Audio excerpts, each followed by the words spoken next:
Good morning, everyone. Please rise as the Vernon Police Department Honor Guard presents the colors. If participating remotely, please mute your microphone and join us in the Pledge of Allegiance.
Left, right.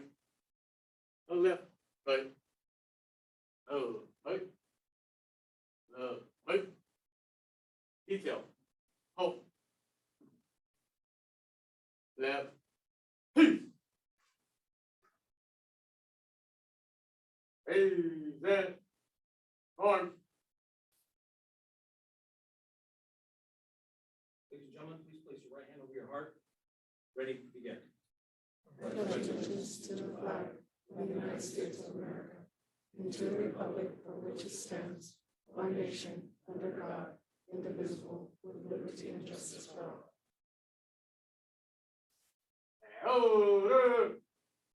Arm. Right. Forward. Punch. Left, right. Left, right. Left, right. Right. Right. And left, right. And left, right. Right. Right. Left, right.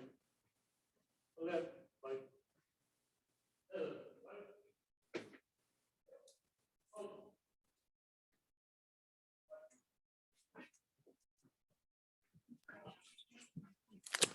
Thank you. City Clerk, will you please call the roll? Yes, Mayor Ibarra, Present. Mayor Pro Tem Davis, Here. Councilmember Lopez. Here. Councilmember Larios. Here. Councilmember Merlo. Here. Motion carried. Or you have a quorum. Thank you. City Clerk, do we have any changes to the agenda? There are none. May I have a motion to approve the agenda? I'll move Lopez. I'll second Merlo. With a motion from Councilmember Lopez and a second from Councilmember Merlot. City Clerk, can you call the roll? Yes, to approve the agenda, Mayor Ibarra, Yes. Mayor Pro Tem Davis. Yep. Councilmember Lopez. Yes. Councilmember Larios. Yeah. Councilmember Merlo. Yes. Thank you. Now we'll take public comment from the members of the audience. If you would like to provide a comment through Zoom, please click the raise hand button. Are there any members in the audience that would like to make any public comments? At this time, there are no raised hands. We'll give it one more minute. If you're participating remotely, please click the raise hand button at the bottom of your screen.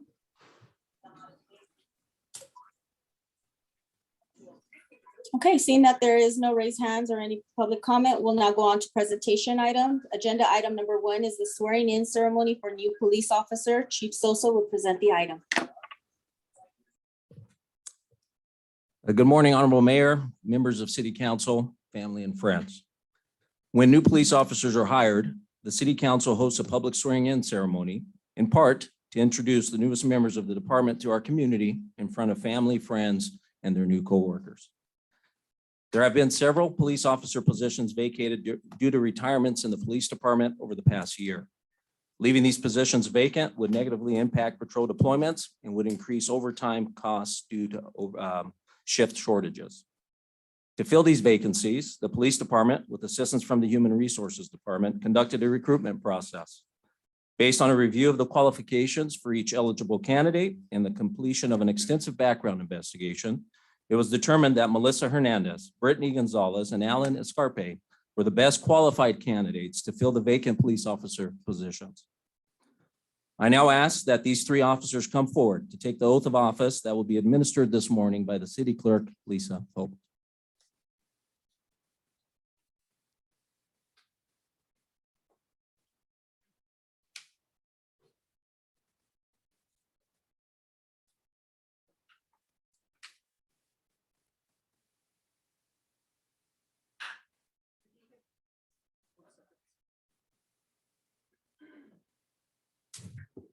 If you could please raise your right hand and repeat after me. I state your name. Do solemnly swear or affirm that I will support and defend the Constitution of the United States and the Constitution of the State of California against all enemies, foreign and domestic, that I will bear true faith and allegiance to the Constitution of the United States and the Constitution of the State of California, that I take this obligation freely without any mental reservation or purpose of evasion, and that I will well and faithfully discharge the duties upon which I'm about to enter. Congratulations.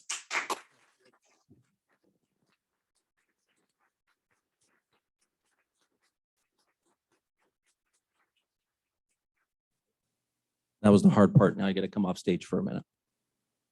You got it right. All right. So now before I bring up each officer individually to have their badge pinned this morning with the help of their families, I wanted to take a moment to share something that was shared with me when I started my career in law enforcement, which is that the name on your badge says who hired you. The name on your nameplate says who raised you. I ask that you always represent both with honor and integrity throughout your careers. All right, I'd like to introduce and bring up at this time, Melissa Hernandez.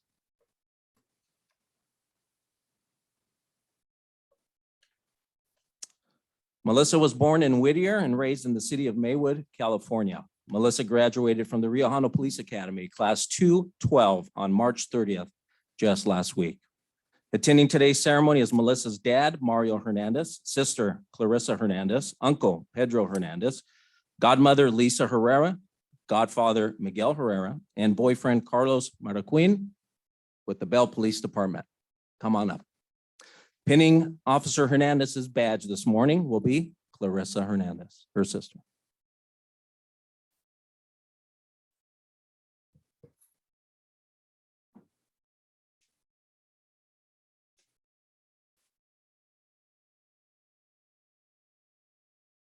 You gotta smile for the picture now.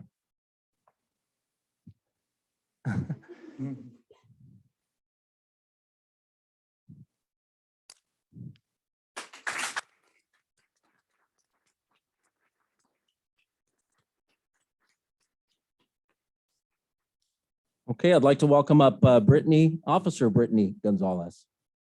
Brittany was born in the city of Monterey Park and raised in East Los Angeles and Montebello. Brittany graduated from the Rio Hondo Police Academy just last week as well, class 212. Attending today's ceremony is Brittany's father, Raul, mother, Janelli, brothers, Eduardo and Raul, sister, Rebecca, and her boyfriend, Javier Cazares. Did I say that right? Close enough. All right. Pinning Officer Gonzalez's badge will be her sister, Rebecca Gonzalez. Please welcome her family.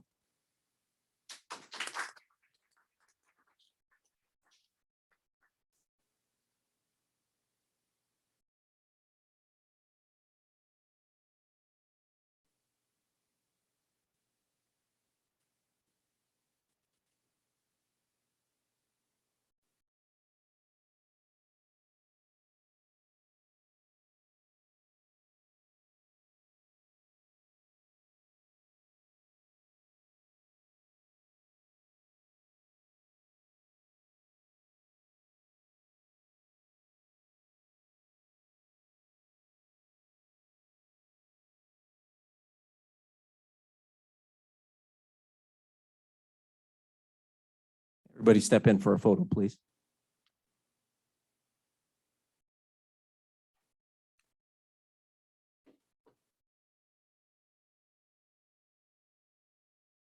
Congratulations.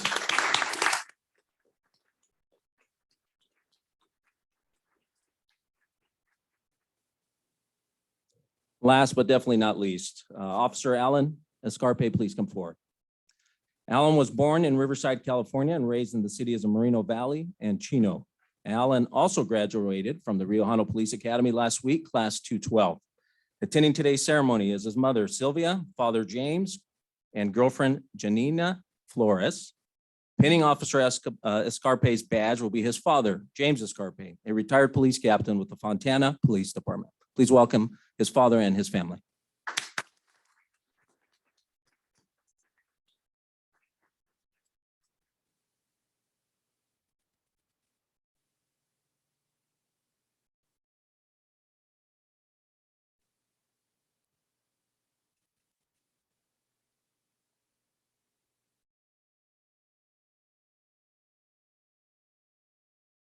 Thank you.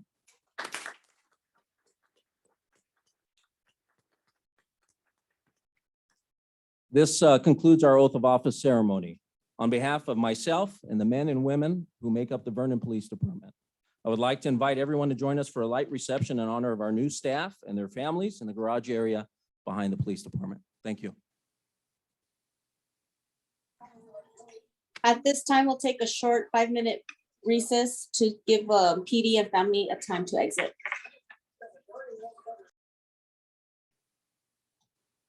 Council members. Thank you, everybody. We'll move on to agenda item number 2, proclamation declaring Sexual Assault Awareness Month and Denim Day. City Clerk Pope will read the proclamation.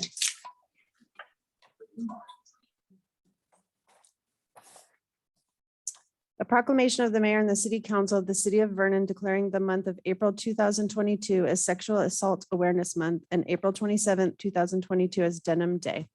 Whereas Peace Over Violence is a nonprofit volunteer organization dedicated to building healthy relationships, families, and communities free from sexual, domestic, and interpersonal violence, which since 1999 has organized sexual violence prevention and education campaigns. And whereas Peace Over Violence encourages the City Council of the City of Vernon to recognize April 2022 as Sexual Assault Awareness Month and April 27, 2022 as Denim Day.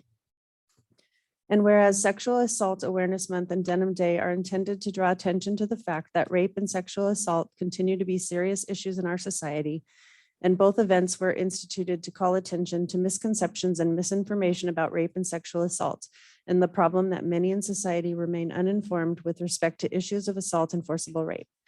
And whereas Denim Day originated in 1999 after women in the Italian parliament protested the Italian Supreme Court's overturning of a rape conviction.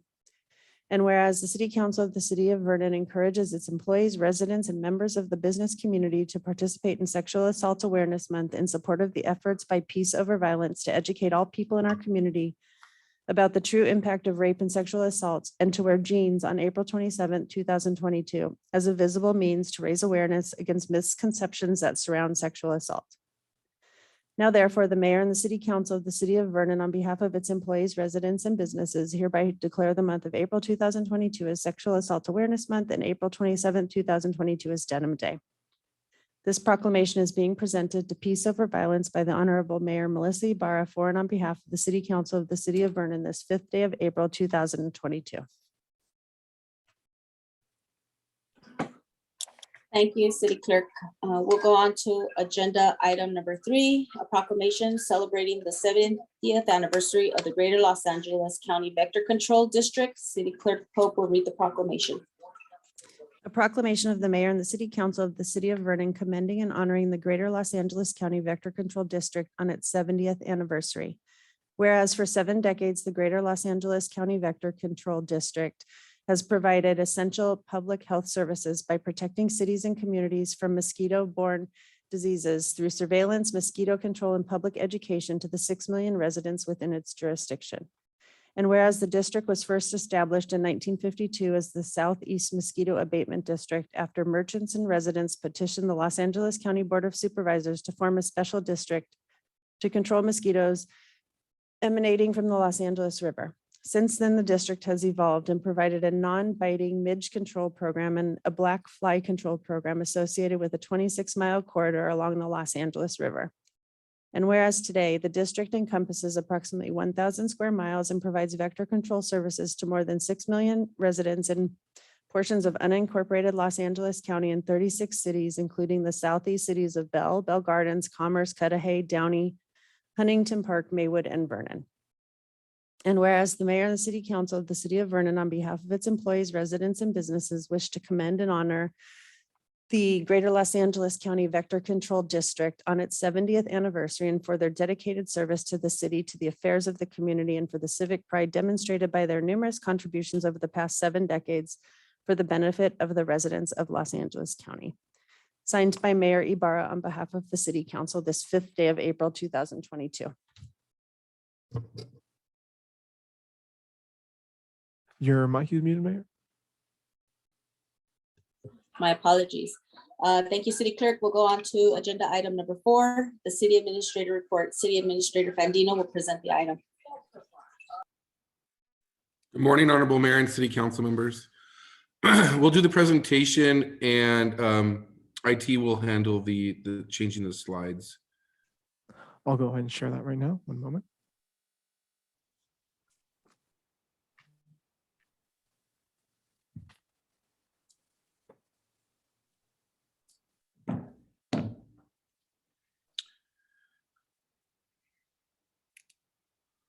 Okay, so the topics that we'll be discussing today will be new business welcome, the partnerships to aid unhoused population, the Clean California Grant for Vernon Park, utility in Southern California Public Power Association's known as SCAPA newsletter, and Vernon Job Fair and the community engagement. So here are some of the businesses. From January through the present, the city issued 14 certificates of occupancy to new businesses located in Vernon.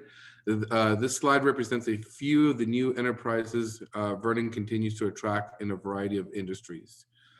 Digifab systems, digital printing, cutting, heat setting, wholesale of ink, paper, fabrics, equipment, handcraft, warehousing, and distribution of toys. Are just some of the few. And then we also have El Primo, which is a Mexican food restaurant. We'll go to the next slide. So selecting Vernon as a home for its new business operation is a big deal, and we feel that it's important to welcome these businesses to the Vernon family. A new business here in Vernon, we understand that there may be questions about the city and there may be a need to learn about specific functions, staff contacts, business incentive programs, and the like. Our new business welcome provides an opportunity to meet the city administrator, tell us how the new businesses are doing in Vernon, and ask questions and share concerns in contact with fellow businesses. The event for our new businesses will be scheduled biannually moving forward, with the next scheduled meeting will be September 14th. We'll go to the next slide. The Vernon Police Department recently secured approximately $25,000 in homeless outreach service team funds. Money for this countywide host program is approved and distributed to the LA County Board of Supervisors, and a portion of the money is then distributed to the LA County Police Chief Association. The Chiefs Association then breaks down the allocation of funds to member agencies, including the Vernon Police Department portion of funds, and the remaining fiscal year is $25,000. The police department immediately moved to use these funds, deploying its host team twice a week, up from once a week, with the clinician and the Department of Mental Health would, and when possible, members of the Los Angeles County Homeless Service Authority.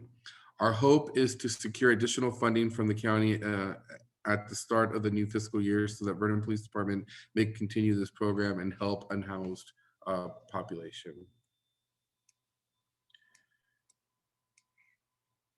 Go to the next slide. Vernon Police Department has a sensitive approach in its outreach to the unhoused population. Fortunately, the host program allows the Vernon Police Department access to a variety of resources that may assist our unhoused with their unique needs. When engaging, the Vernon Police Department tries to offer a pocket resource directory created by the department that provides information on social media and mental health services. Additionally, the Vernon Police Department also prepares care kits that include snacks and hygiene items for the unhoused. We'll go to the next slide. Currently, Vernon Police Department has its hands full with widespread problem of homelessness. In addition to leveraging additional resources and specialized agency to address the issues in the city, the joint agreement between 8 local cities that was recently approved by City Council will ensure that the additional support is available to the unhoused population through the Salvation Army Bell Shelter.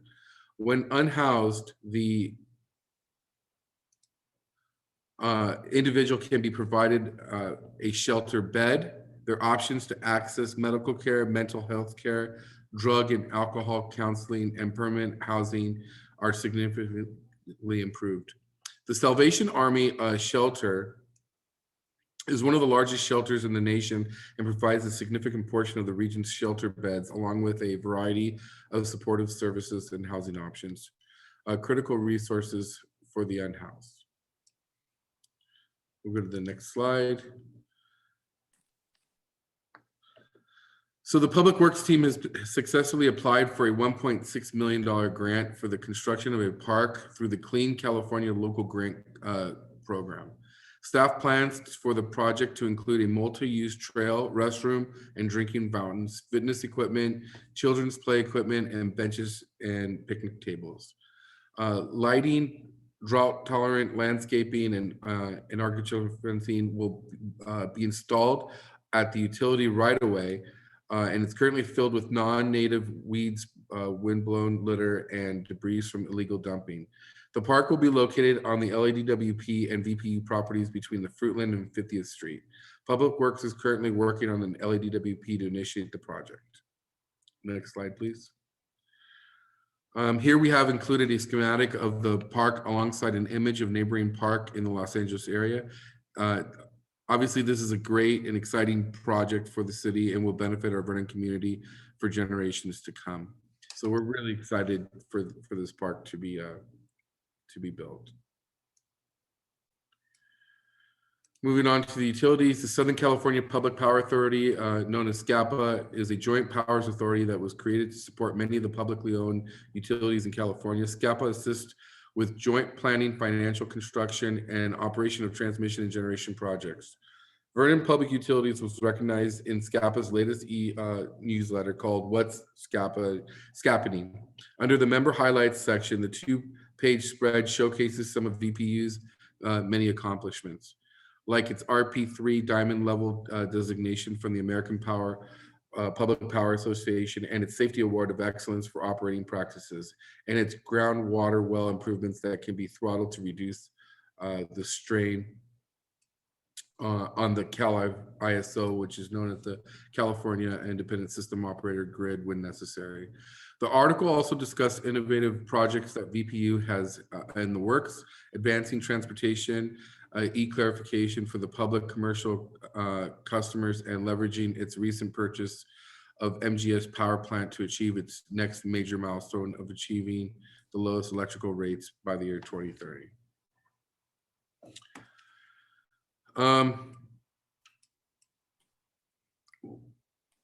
We'll move on to the next slide, please.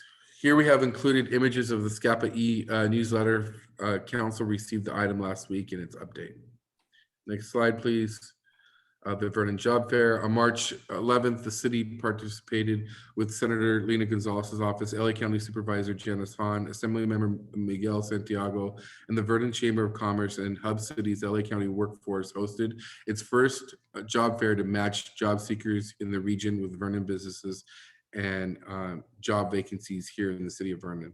The event was well attended. Approximately 20 employers with trade, admin, and management position openings and job seekers participated here at the City Hall lawn, and proved to be an ideal location as job seekers quite literally wandered off Santa Fe to engage with employers present in, at the event.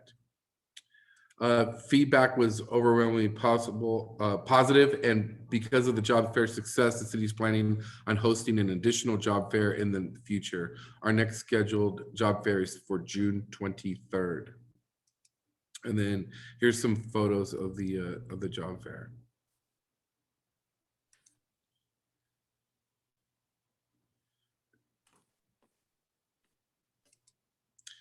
So the community roundtable Urban Tree Summit offered local community an opportunity to participate in the city's efforts to plant and care for climate appropriate trees along Vernon's parkways. Vernon businesses and residents joined us Wednesday, March 16th for a fun and interactive community discussion about planning and planting and the benefits of trees for our community, cleaner air, increased shade, and beautification of the city. All attendees who RSVP'd and attended the meeting received a free fruit tree or shade tree.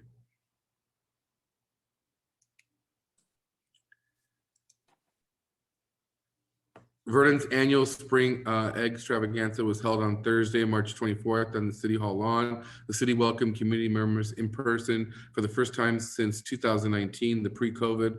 Although we have modified our spring egg extravaganza 2020 and 2021, it was nice to host the residents and neighbors here at City Hall for a special seasonal night of food and family and fun. Vernon was honored by Senator Lina Gonzalez with a certificate of recognition for its effort to connect with the community as we move to the shadow the COVID-19 pandemic. An image of the certificate presented that evening is displayed on the slide. Guests enjoyed free food from the Habit, Crafts, Easter egg hunt, and raffle prizes. Additionally, there was great resources for the information on local and state programs relevant to the Southeast community. Guests also included representatives from Senator Lina Gonzalez's office, Lucille Roybal Allard Legislative Office, the YMCA, Helping Hands, the Society of Los Angeles, the LA County Fire, the Vernon Commerce Federal Credit Union, and city departments, administration, VPU, police and health. We'll go to the next one. We'll see some pictures of the event. Next slide.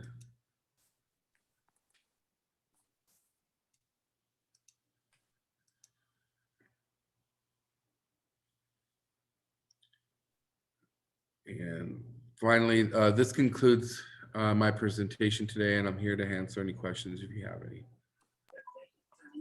Thank you, City Administrator. Are there any questions for the presentation? Okay, seeing that there's none, we'll now go on to public hearing.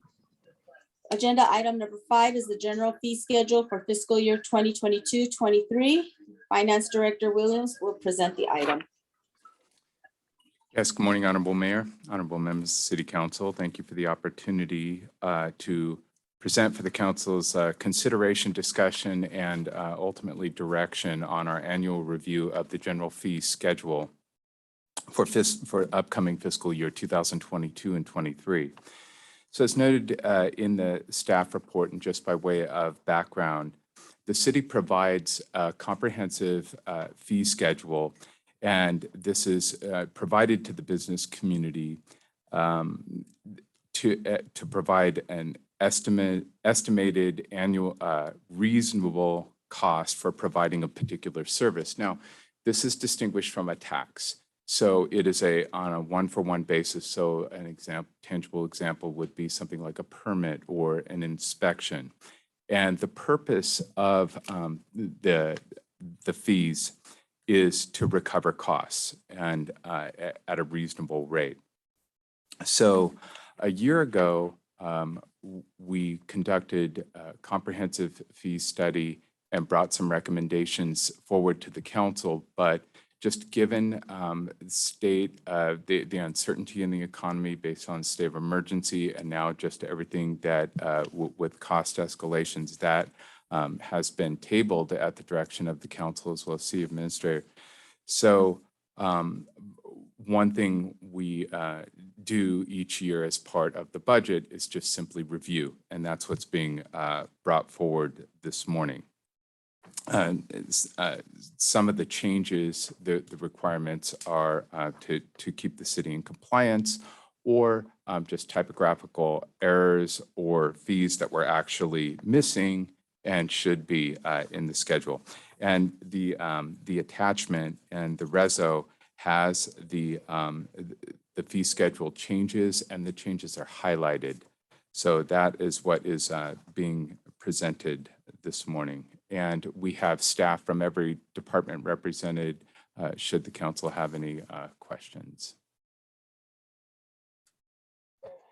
Thank you, Director. Does council have any questions at this time?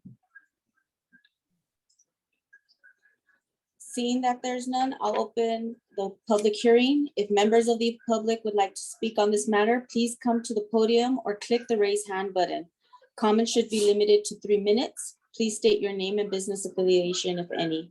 Are there any public comments in the audience or on Zoom? And I'll give you a minute to raise your hand if you are on Zoom.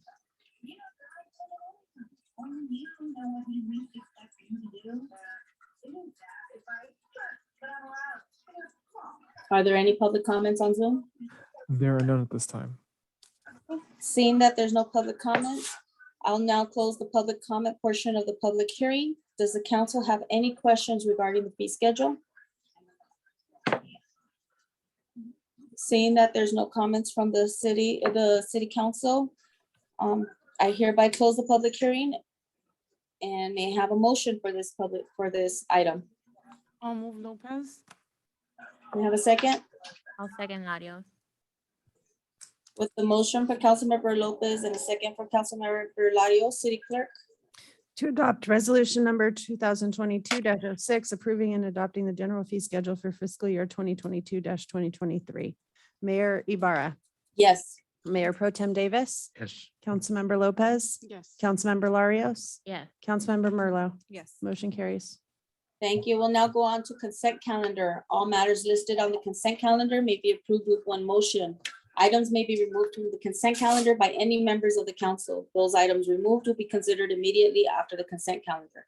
Does council wish to pull any items from the consent calendar? Are there any public comments on the consent calendar? Are there any public comments via Zoom? And just a reminder for Zoom, please use the raise hand feature if you'd like to make a comment. We'll give you a moment.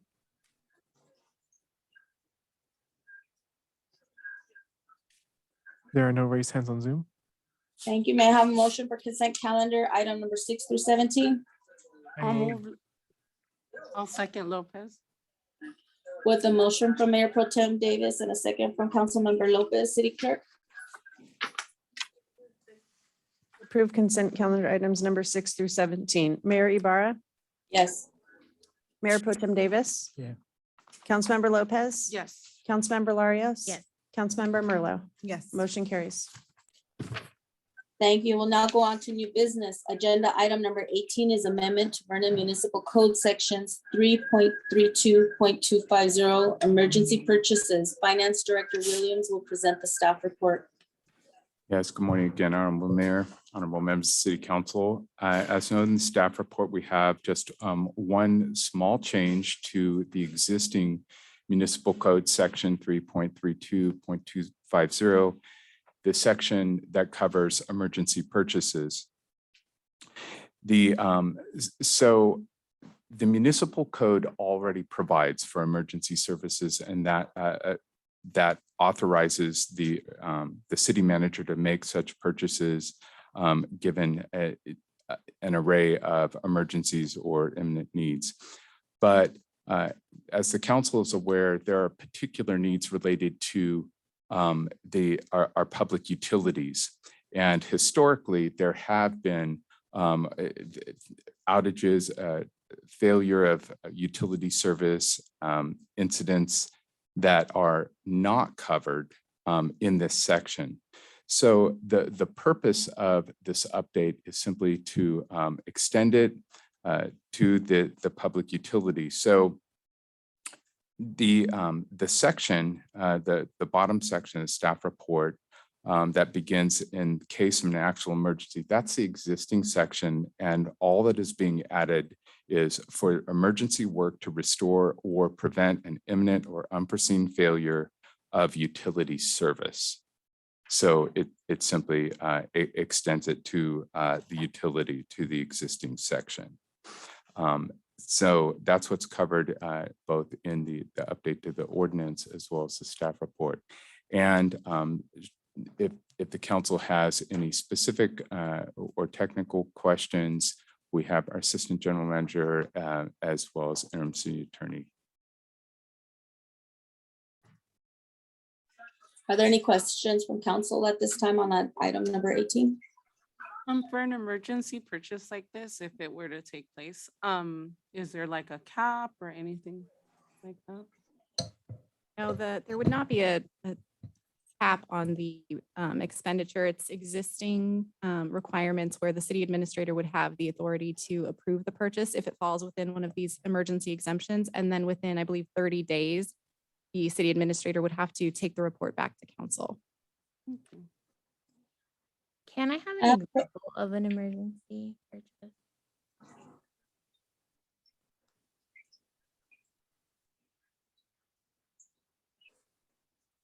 Sure. Good morning, Mayor and honorable city council members. So just to give a brief example how this would apply.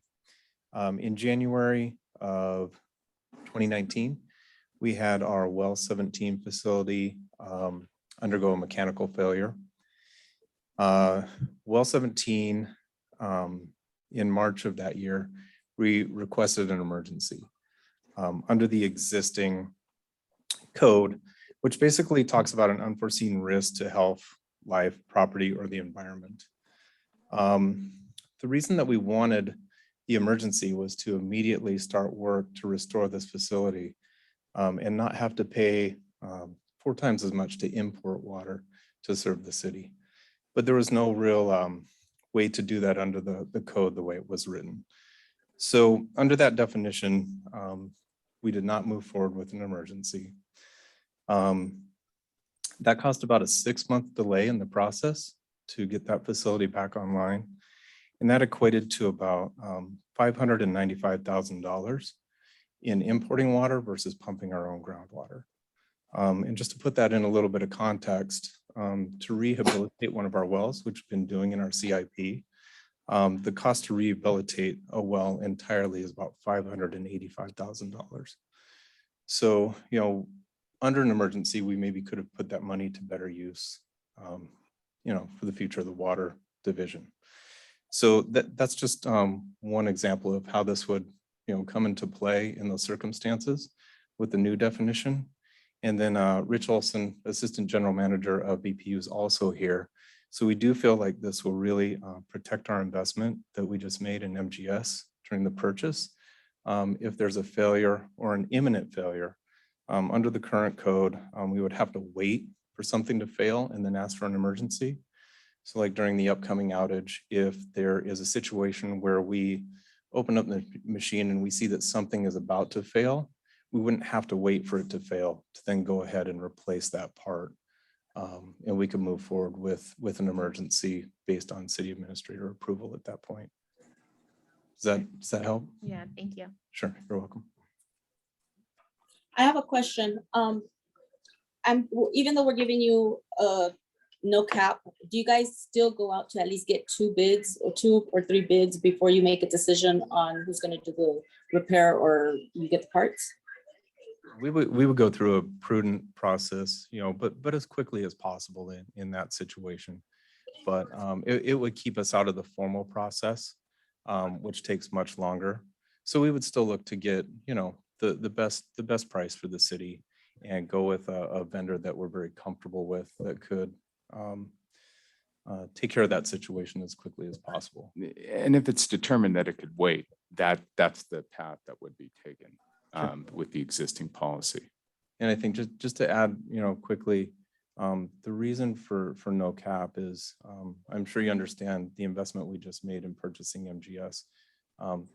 The parts to fix anything that fails at MGS are just, you know, on a much higher scale than typically we've dealt with in the past in terms of the water or our generating facilities with the H. Gonzalez unit.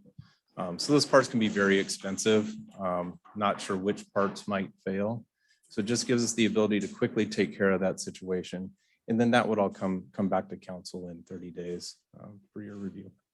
And just to clarify, the existing code already does not include a cap. So the only change that's being proposed is including the utility service imminent failure or risk of imminent failure to the existing definition of what falls within the emergency purchase, which already includes the language regardless of the amount of the expenditure. And we took a look at a lot of other agencies in terms of what their purchasing, code looks like, and other agencies with utilities, because we wanted to be as conservative as possible, but also recognize the reality of owning a power plant and having, a high exposure if there was an emergency at the utility. So it was consistent with what we saw in a lot of other agencies, including other jurisdictions with utilities.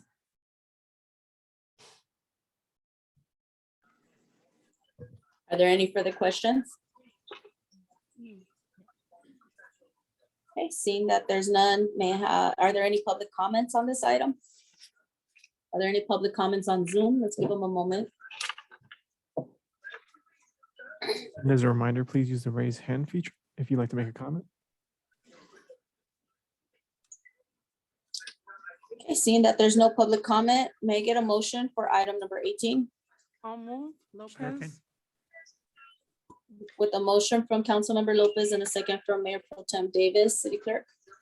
Motion to introduce and conduct first reading of ordinance number 1279, amending section 3.32.250 of Title III Revenue and Finance of the Vernon Municipal Code regarding emergency purchases, and directing staff to bring back the item for second reading on April 19th. Mayor Ibarra, Yes. Mayor Pro Tem Davis, Yes. Councilmember Lopez, Yes. Councilmember Larios. Yes. Councilmember Merlo. Yes. Motion carries. Thank you. Now we'll go on to oral reports. City Administrator Bandino, do you have a report? Yes, I do. So as a follow-up to the questions regarding the Bell Shelter Agreement that was approved at the March 15th council meeting, I would like to clarify that the length of stay parameters for unhoused individuals in a need of a bed, each participant will be limited to an initial stay of 90 days. 2 90-day extensions are available upon request for the participants actively working on a housing plan, and there's a maximum stay of 270 days for any individual participant at the shelter. As you saw in the city administrator report, presentations, community outreach activities continue. We are excited about what's next on the calendar. Large scale events will take a pause in April, but in May we will have the National Cleanup Day, followed by the summer kickoff graduation event in June. We will keep you posted on all details and the dates as they near. This Thursday, April 7th, a special guest will be visiting the Vernon Elementary second grade students. Vernon Police Department has coordinated to have our friend, the Bunny Hop, over at the school to meet and greet with the kids celebrating spring. This should be a lot of fun for the kids, Bunny and officers alike.